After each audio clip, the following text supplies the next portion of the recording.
अस्सलाम वालेकुम। हम उर्दू के तमाम हरूफ़ तहज्जी को लिखना सीख चुके हैं और उसका मैं जो लिंक है उस पूरी प्लेलिस्ट का वो डिस्क्रिप्शन में ऐड कर दिया है।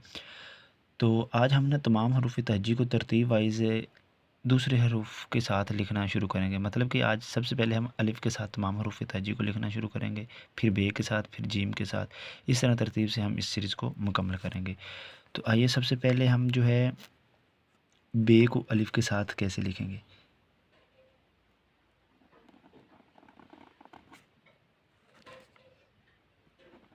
बे, और बे को बे के साथ कैसे लिखना है, इस तरह, और यहाँ से आपने बे लिख देनी है इस तरह।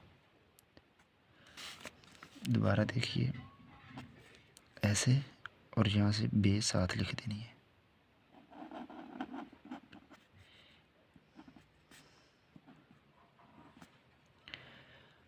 और जीम के साथ बे को जब लिखेंगे तो सबसे पहले इसके साथ और तरीके से लिखेंगे।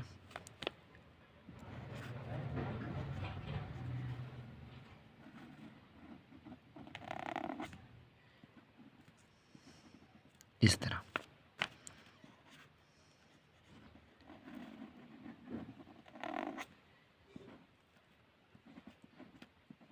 ऐसे।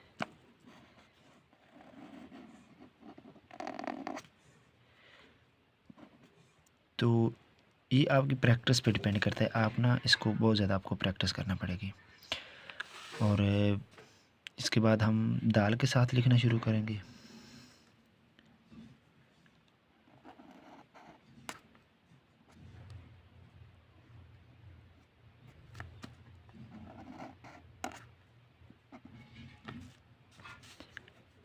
और रे के साथ इसको हम ऐसे।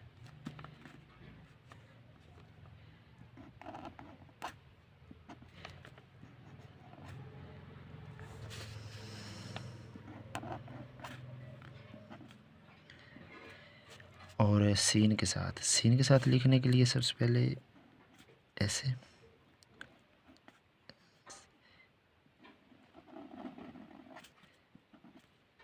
एक ये, और दूसरा ऐसे आगे शीन डाल दें।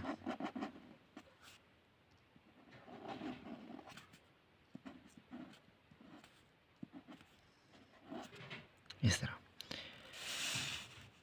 और आगे आगे स्वाद।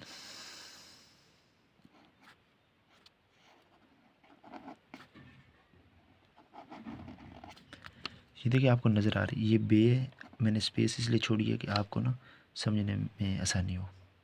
बाद में मिला दें या नाम भी मिलाएं तो ये वैसे बहुत खूबसूरत नज़र आती है जो स्पेस अंदर होती है। ये बे,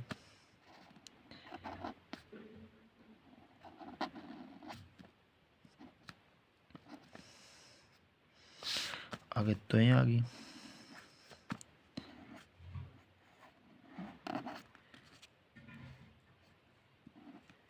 ऐसे।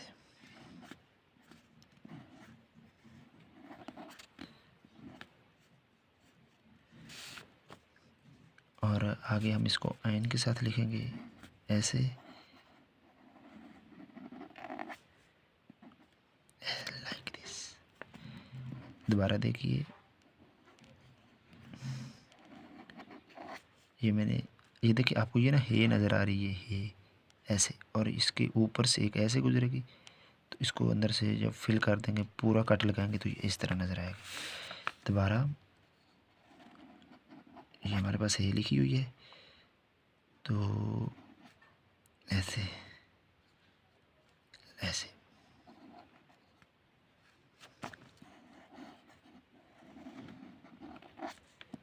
ये थोड़ा सा आपको लिखने में मुश्किल होगी, लेकिन जब इसको आप बार बार प्रैक्टिस करेंगे तो ये ठीक हो जाएगा।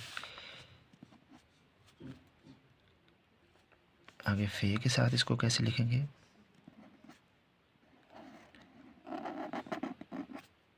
ऐसे। लेकिन जब आप अकेली फे लिखेंगे तो फिर इसको आप फिल कर देंगे, फिर ये इसको खाली नहीं छोड़ेंगे। लेकिन जब इसको बे के साथ लिखेंगे तो फिर आपको ये खाली छोड़ना पड़ेगी। लगी बात समझ। और आगे काफ,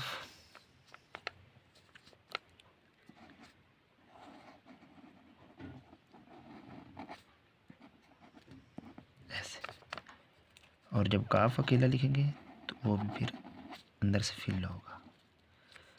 और दूसरे काफ के साथ इसको कैसे लिखेंगे, जैसे अपन अलिफ के साथ बे को लिखा, ऐसे लिखने के बाद यहाँ से बे बे डालें, ऐसे। ये डंडा ना काफ़ी लंबा रखिएगा, ऐसे। और बे को लाम के साथ ये भी ऐसे, जैसे आपने बे अलिफ के साथ बे को लिखो, लेकिन ना लाइन से थोड़ा सा ऊपर से आपने स्टार्ट करना है। तो आगे यहाँ से आपने ये देखिए अलिफ, और यहाँ से ये लाम। और बे को मीम के साथ कैसे लिखेंगे, ऐसे,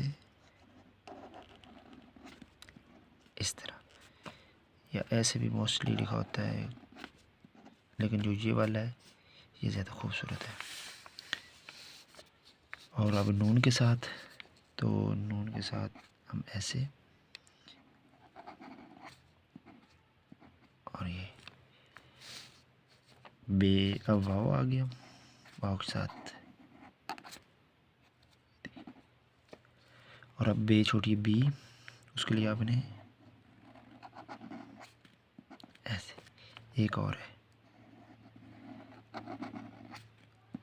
ऐसे भी, मतलब कि देखिए ऐसे करना है और ऐसे, लगी बात समझ।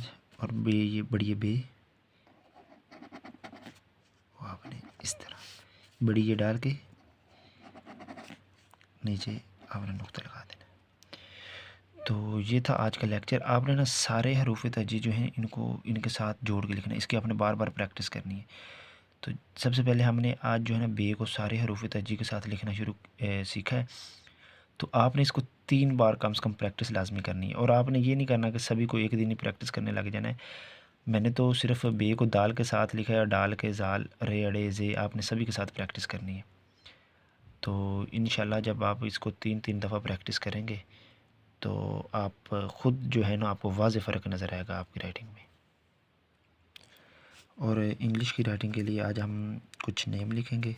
सबसे पहले आज हम लिखेंगे पाकिस्तान।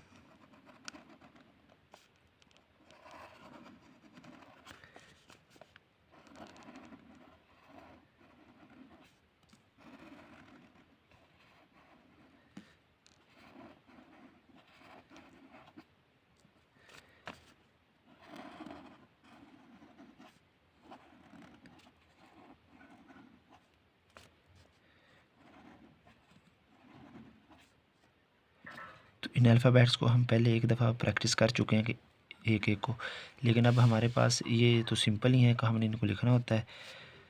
तो इसलिए आप ना इस राइटिंग की प्रैक्टिस किया करें, मैक्सिमम ज़्यादा से ज़्यादा आप एम लिखा करें, एम, ऐसे। इसकी ना जितनी ज़्यादा प्रैक्टिस करेंगे, इसका ये फ़ायदा होगा कि आपको ना मार्कर घुमाना जो है ना वो जल्दी आ जाएगा, मतलब कहाँ से आपने मोटा करना है, कहाँ पर ब्रेक करना है। तो इसमें सबसे ज़्यादा जो एम है इसका बहुत अहम किरदार अदा होगा। अब इसको बहुत ज़्यादा प्रैक्टिस करेंगे, आपने ना बड़ा कट लेना है और 2 लाइन्स के दरमियान रहना है, 2 लाइन से बाहर नहीं जाना। तो इससे ना आपके हरूफ की जो है वो साइज़ वो सेम रहेगा। और जब आप एल को भी प्रैक्टिस करेंगे, ऐसे एक एल लिखा, दूसरा उसके साथ शुरू कर दिया, तो इस तरह आप बार बार प्रैक्टिस करें। मुख्तलिफ अल्फ़ाबेट्स को ना एक बड़ा काट वाला मार्कर 605 मार्कर लें और एक शीट ले लें, और उसके दरमियान ना मतलब कि डेली बेस पे एक अल्फ़ाबेट जो है ना उसकी प्रैक्टिस करते रहें। मतलब कि जैसे ये ए है, इसको लिखते जाएं, इन लाइन्स के बाहर आपने नहीं जाना। इससे ये होगा कि आपके जो अल्फ़ाबेट्स हैं उनका साइज़ सेम रहेगा, और जब साइज़ सेम होता है इंग्लिश राइटिंग में तो वो बहुत ही प्यारी नज़र आती है।